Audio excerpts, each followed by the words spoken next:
From The Legend of Zelda, we have the Magical Sword. The Magical Sword is the final sword upgrade you can get in The Legend of Zelda. It's more powerful than its younger brother, the Master Sword. It can deal lots of damage to enemies, and it can even kill Ganon. Now we have the SNES game, Link to the Past, and it's gonna be the Medallions. There's 3 types of medallions: Ether, Quake, and Bombos.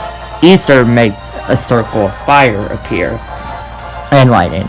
Quake makes, well, an earthquake, and Bombos summons bombs, and or makes like a giant bomb explosion type thing. Its powerful meter resides that can destroy millions of enemies in a single hit, pretty much off the screen.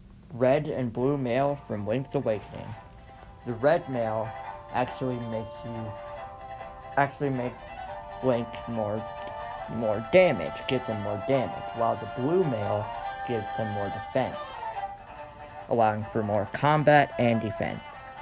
From Ocarina of Time, we have the Goron Sword. The Goron Sword is a sword that takes a lengthy side quest to get, and it's very powerful. You can get it from the Goron, a swordsmith in Goron City.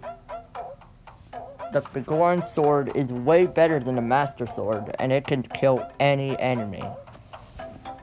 Kinda overpowered. From Majora's Mask, we have Fierce Deity.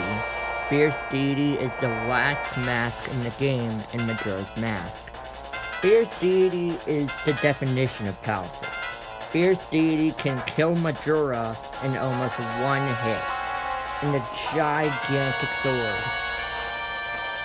And of course an epic transformation as well. From the Oracle games, we got the Harp of Ages and the Rod of Seasons from the respective games. The Harp of Ages is used to change time, while the Rod of Seasons is used to change the different seasons. It's pretty powerful and can really make some interesting gameplay. Moving on to the Wind Waker. The Wind Waker's powerful item is the Hero's Charm.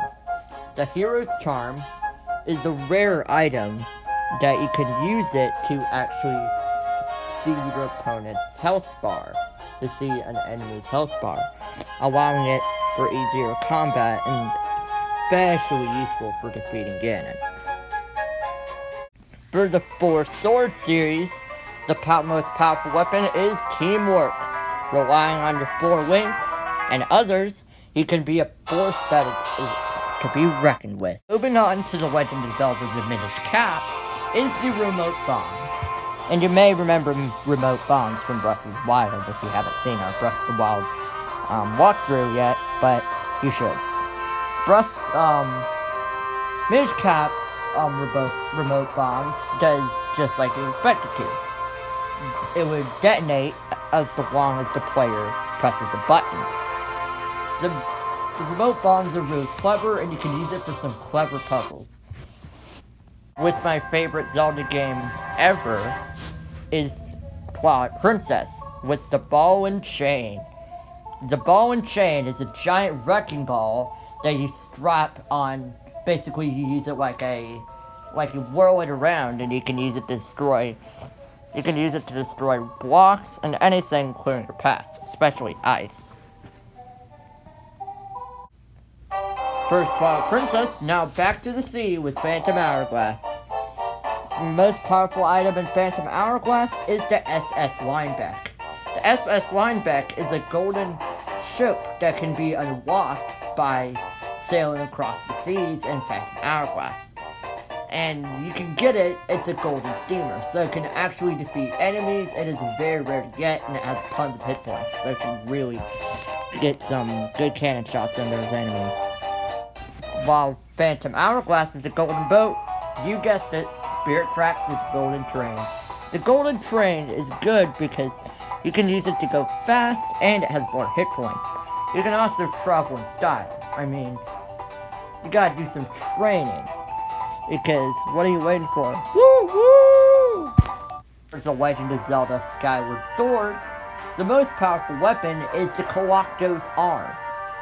Actually used in the Colocto's boss fight in the Ancient Cistern, this big old behemoth sword can be used to swing anything. You can swing it at Colocto's and even break Colocto's apart.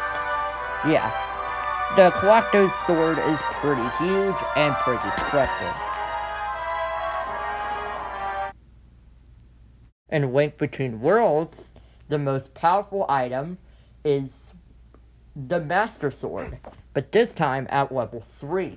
With the Master Sword at level 3, you can sway enemies. It even has like beams, and it's orange looking, so you can sway enemies and even defeat Yuga or Ganon. In Hyrule Warriors, it's a tie between the Silver Gauntlets and Epona. The Silver Gauntlets can be used to destroy enemies in your path and destroy multiple comrades in battle, because this is a hack and slash, not a normal Zelda game. And in Epona, you can just ram over enemies, just ram over them like they're not even there. Triforce Heroes is the battle armor sword master suit. You can get it, and it's very rare. It allows you to not take any damage, and it basically makes you pretty powerful. The sword master suit gives you some upgraded defense and upgraded attack power. And last but not certainly least, The Legend of Zelda Breath of the Wild. For the sword, we have the one-hit obliterator. It can kill enemies in one hit, but here's the catch. It can kill you in one hit too. The bow, the white bow, is the most powerful bow in the game. It can never run out of arrows, and it can even kill Dark Beast Ganon in just seconds. And finally, the big weapon, the Savage Lynel Crusher. It is the most powerful weapon in the game. You can use it to kill Lynels and even more.